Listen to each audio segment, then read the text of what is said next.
6:48, your top headlines in our Smart Start. This is the day Bills Mafia has been waiting the whole offseason for. That's over.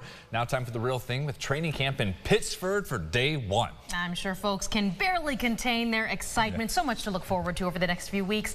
So to keep you on tabs of all of it, we start first with Ron Spitzer live on campus at Fisher, taking a look at the shape-ups before those doors open up. Ron. Yeah, guys, this field is going to be home for the Buffalo Bills for the next 3 weeks. But getting to this point took quite the team effort. We spoke with Pittsford Town Supervisor Bill Smith, who says that him and his crew worked hard to come up with a detailed plan, and a key part of that plan, ensuring everyone has a place to park. That includes visitors and locals alike. The good news, he says, this isn't their first rodeo. We've done this long enough that I think we have it down pretty well. So anybody who wants to come to see the Bills training camp, you can park at either of our two high school parking lots, Pittsford Sutherland High School or Pittsford Mendon High School, and there are shuttle buses that run from each parking lot up to the camp at St. John Fisher. Now, of course, those spacious parking lots are there to keep those roads adjacent to St. John Fisher, where parking is restricted, as clear as possible. That's especially important for first responders who may need to get through. Guys, reporting from Pittsford, Ron Spitzer, News 8. All right. Thank you so much, Ron. We're glad to have you out there, especially now that the rain's cleared up. She'll be staying out there all morning to check back in with us on everything going on for the training camp. You're going to hear from fans what they're saying about the team's chances this year. You'll see that today at noon. Your sunrise traffic at 6:50. We've been keeping an eye on the roads this morning around the metro. All been clear and good so far from 590 southbound, getting to the split with 490, 390 passing up through Henrietta as well. The one issue, North Clinton Avenue near Upper Falls Boulevard. Police have been on scene with an accident there for about the last hour or so. We'll keep you updated on that. Back to our headlines and new details this morning on $750,000 going to the Bull's Head revamp project here in Rochester. City Council members voted unanimously during last night's meeting to use state money to fund a portion of this final design and construction for the project. The $750,000 reimbursement from the State Department of Transportation will get tacked on to the existing $1 million for this specific work. Also at that meeting, questions came up about school safety as council members did officially vote in favor of a proposal from RCSD. This will allow officers to stay present at select schools during arrival and dismissal during the summer and now for next school year. The approved proposal has a new price tag, $861,000. That is up from the initial $90,000 ask for summer patrols.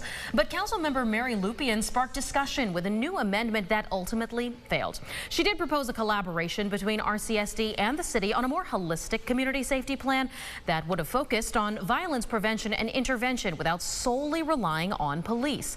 She also says she'd prefer to see expansions to violence prevention initiatives like the Pathways to Peace program. We are in a time when our officers are overworked and in short supply, and we need to use them as effectively and strategically as possible. While police presence may act as a deterrent, it only does so while they are present. Programs like Pathways to Peace and supporting the social emotional development of our students is not just about managing their behavior, but it gives them skills that will follow our students beyond the schoolyard in their days at RCSD. In contrast, those opposed maintained the city could not legally mandate the change for RCSD. Do we have the authority to mandate that the Rochester City School District do anything? Not with regard to this issue. We're preempted by New York education law. Okay, so the most we can do is give them what they asked for. Yes. And despite some RCSD board members and a majority of City Council agreeing with Lupian's amendment, it was officially withdrawn. That original plan approved with just one no vote from Councilmember Stanley Martin.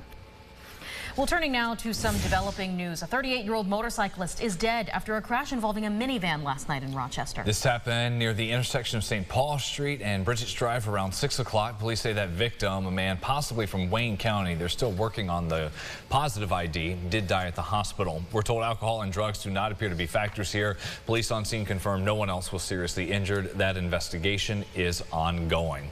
Coming up tonight, a speech from the Oval Office as President Biden will address his decision position, a historic move to drop out of the race for the White House. He did endorse Vice President Kamala Harris. You'll recall on Sunday, she held her first campaign rally yesterday in the battleground state of Wisconsin. And former President Donald Trump holds his rally in North Carolina tonight. It will be his first campaign event since Biden announced he will not seek the re-election. Kimberly Cheadle is out, officially resigning from her role as director of the Secret Service. She faced increasing pressure from lawmakers who grilled her in a hearing Monday, calling for her to step down after the attempted assassination of the former president. Cheadle did announce her plans to leave her position in a letter sent out to agency staff. And happening today, Blue Barn Cidery and West Wind Farm will host all things blueberry at the 7th Annual Blueberry Fest in Hilton.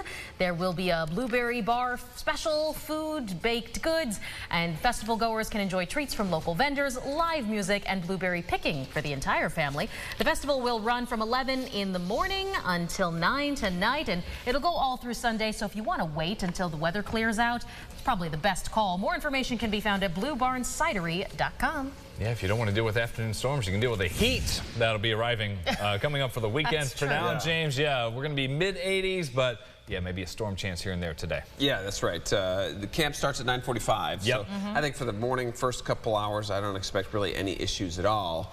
The concern would be later on, I'd say even noon time, we could see some storms fire up and then last into the afternoon and then evening and then taper off tonight. Some of us get missed by those storms. Everybody gets missed as we get over the next couple days. This is about it as we go over quite a long dry stretch. You see it here in the 8-day forecast. So starting off tomorrow will be the coolest of what is kind of a long warm-up stretch. You see a drop in humidity thanks to those overnight lows getting down even in some spots in the 50s. Friday's great, 80 degrees. Saturday looks fantastic as well. And then by Sunday, we're starting to say, okay, this is getting a little warm here. Yeah, a little uncomfortable. And then those numbers just keep on going from there, likely stacking together some 90s Monday, Tuesday, Wednesday. That would end the month. And then Thursday is the start of August. What a way to start August. Already changing the calendar. Thank you, James. That does it for us here at Sunrise. Our next update at about 7:25. CBS Mornings is up next. Have a great day.